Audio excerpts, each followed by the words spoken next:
नमस्कार, आप देख रहे हैं प्राइम टीवी। मैं हूं आपके साथ अब्दुल करीम। खबरों की शुरुआत करेंगे मध्य प्रदेश की खबरों के साथ। सरकार मिलावटखोरों के बाद अब दवा माफियाओं पर नकेल कसने जा रही है। प्रदेश के गृह मंत्री नरोत्तम मिश्रा ने कहा है कि अमानक और नकली दवाओं के बिकने की शिकायतें मिल रही हैं। ऐसे माफियाओं के खिलाफ सरकार सख्त कार्रवाई करेगी। उन्होंने आमजन से अपील की है कि नकदी दवा बिकने की शिकायत संबंधित थाने में दर्ज कराएं। मिश्रा ने कहा कि प्रदेश की जनता के स्वास्थ्य के साथ खिलवाड़ करने नहीं दिया जाएगा।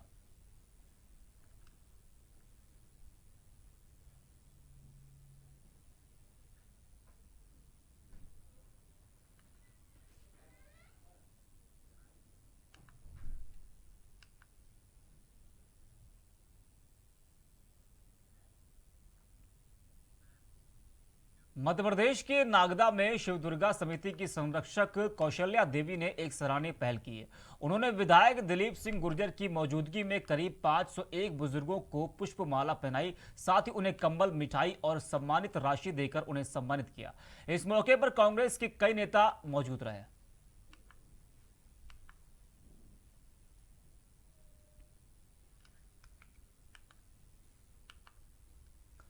तो मध्य प्रदेश के नागदा में शिव दुर्गा समिति की संरक्षक कौशल्या देवी ने एक सराहनीय पहल की है और उन्होंने विधायक दिलीप सिंह गुर्जर की मौजूदगी में करीब 501 बुजुर्गों को पुष्पमाला पहनाई, साथ ही उन्हें कंबल भी भेंट किया।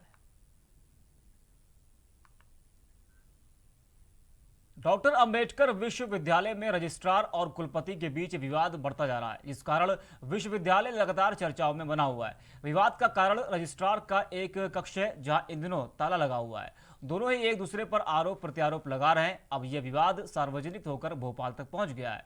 बता दें कि रजिस्ट्रार डीके शर्मा विगत 2 दिनों से कक्षा न मिलने के कारण बाहर परिसर में बैठे हुए हैं। इनका कहना है कि मैंने अपने स्थानांतरण को लेकर न्यायालय से स्टे ऑर्डर लिया है। उन्होंने कहा कि न्यायालय ने मुझे विश्वविद्यालय में कार्य करने को कहा है, लेकिन मुझे यहां मेरा कक्ष नहीं दिया जा रहा है। यहां मेरे स्थान पर पदस्थ रजिस्ट्रार अजय वर्मा कक्ष में ताला लगाकर अवकाश पर चले गए।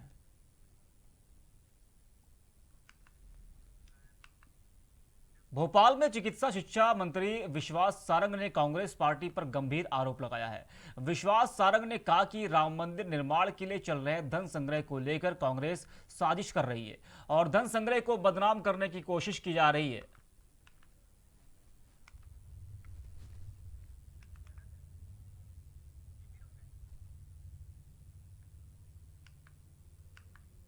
और आगे उन्होंने ये भी कहा कि कांग्रेस को महंगाई पर बोलने का कोई हक नहीं है। इसी के साथ बजट को लेकर मंत्री ने केंद्र सरकार की तारीफ करते हुए कहा कि इस बजट से विकासशील और आत्मनिर्भर भारत को आगे बढ़ाने में मदद मिलेगी।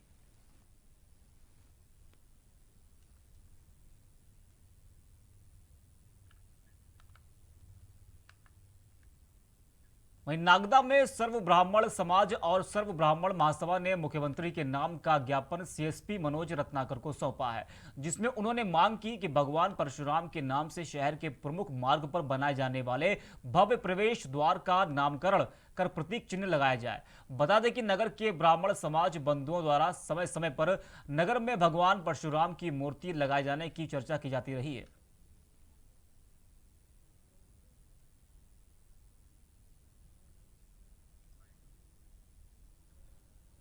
तो नागदा में भगवान मुख्य मार्ग पर भगवान परशुराम की मूर्ति लगाने की लोग अपील कर रहे हैं और ये अपील कई दिनों से लगातार की जा रही है कि भगवान परशुराम की जो मूर्ति है वो कई मार्गों पर लगाई जाए।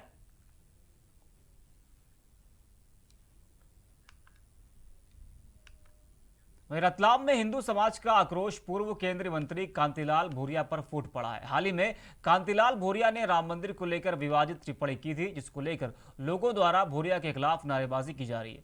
बता दें कि विवादित बयान में उन्होंने कहा था कि भाजपा के लोग राम मंदिर के लिए चंदा एकत्रित कर शाम को नदी किनारे शराब पीते हैं। इस बयान के बाद अब हिंदू धर्म के लोगों ने कांतिलाल भूरिया का पुतला फूंका है। तो कुछ दिन पहले कांग्रेस नेता कांतिलाल भूरिया ने विवादित बयान दिया था राम मंदिर पर, जिसको लेकर आज लोग जो है आक्रोशित उठे हैं।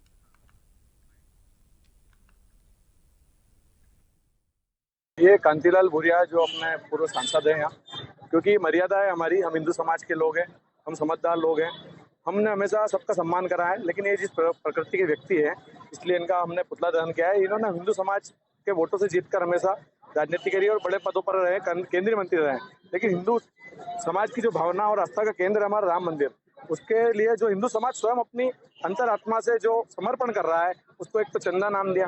फिर जो स्वयंसेवक या जो भी व्यक्ति हिंदू समाज के लोग इस अभियान में लगे हुए हैं, जिन्होंने अपना तन मन धन सब तरह से समर्पित, दुकान धंधे व्यवसाय छोड़कर दिन रात एक कर अपना ये अभियान चरम पे ले जाएगा। और समर्पण सिर्फ पैसों का नहीं है, ये भावनाओं का समर्पण है। खाचरौद में जन सुनवाई फिर से शुरू होने के साथ शिकायत आवेदन आना शुरू हो गया है।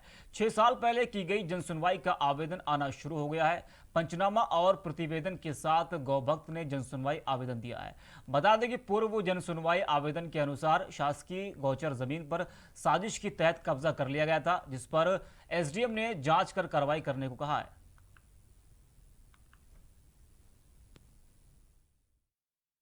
ये मेरी निजी शिकायत नहीं है, शासकीय ज़मीन से संबंधित मामला है और बहुत पुराना मामला है। वहाँ पर कुछ शासकीय कर्मचारी पटवारी हुए 2003 के आसपास की बात है, जब उन्होंने अवैध रूप से पट्टा बना कब्जा कर लिया गौचर ज़मीन पे। 2014 में इसकी शिकायत की गई थी। शिकायत के ऊपर पंचनामा बना था। पंचनामे में मेरे खुद के हस्ताक्षर हैं, जिसमें गिरधावल ने और पटवारी ने लिखा था कि ये शासकीय ज़मीन गौचर ज़मीन पर अतिक्रमण है, इसको यहाँ से हटाया जाए। लेकिन आज तक उस पर शासकीय ज़मीन पे गौचर ज़मीन पर अतिक्रमण मुक्त नहीं हुई है।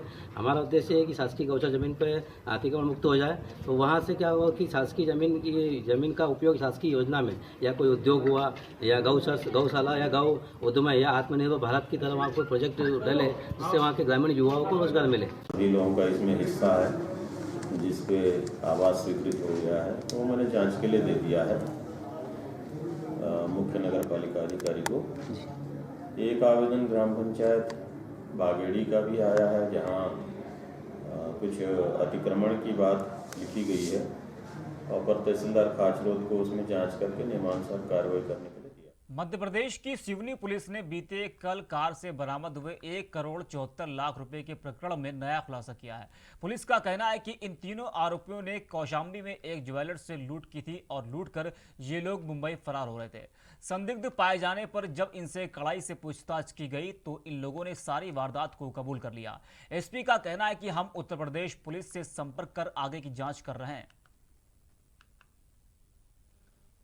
मध्य प्रदेश की सिवनी पुलिस ने बीते कल कार से बरामद हुए 1 करोड़ 74 लाख रुपए के प्रकरण में एक नया खुलासा किया है। पुलिस का कहना है कि इन तीनों आरोपियों ने कौशाम्बी में एक ज्वेलर्स से लूट की थी और लूटकर ये लोग मुंबई फरार हो रहे थे।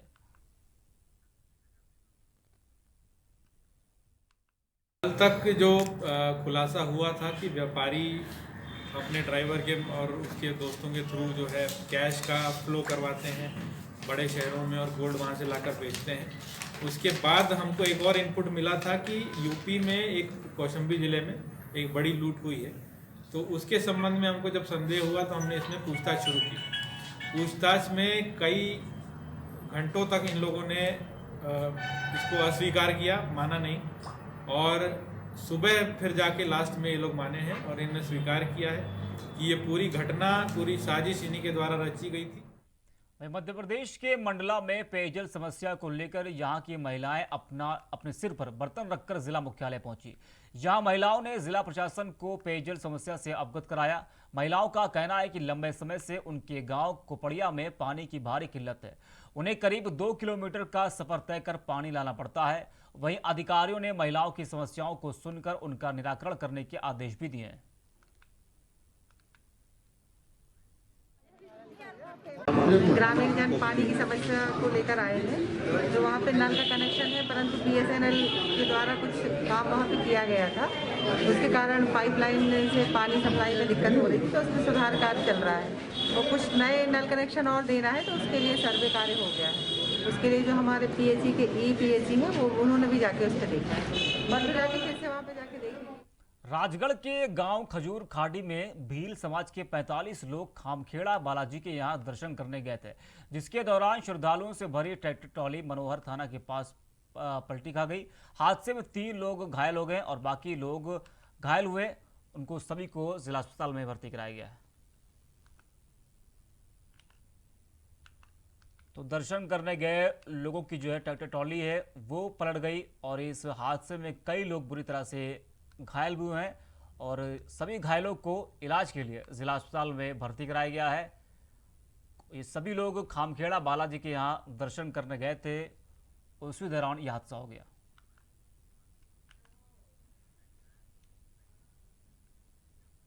फिलहाल के लिए खबरों में इतना ही। देश और दुनिया की तमाम बड़ी खबरों के लिए देखते रहिए प्राइम टीवी।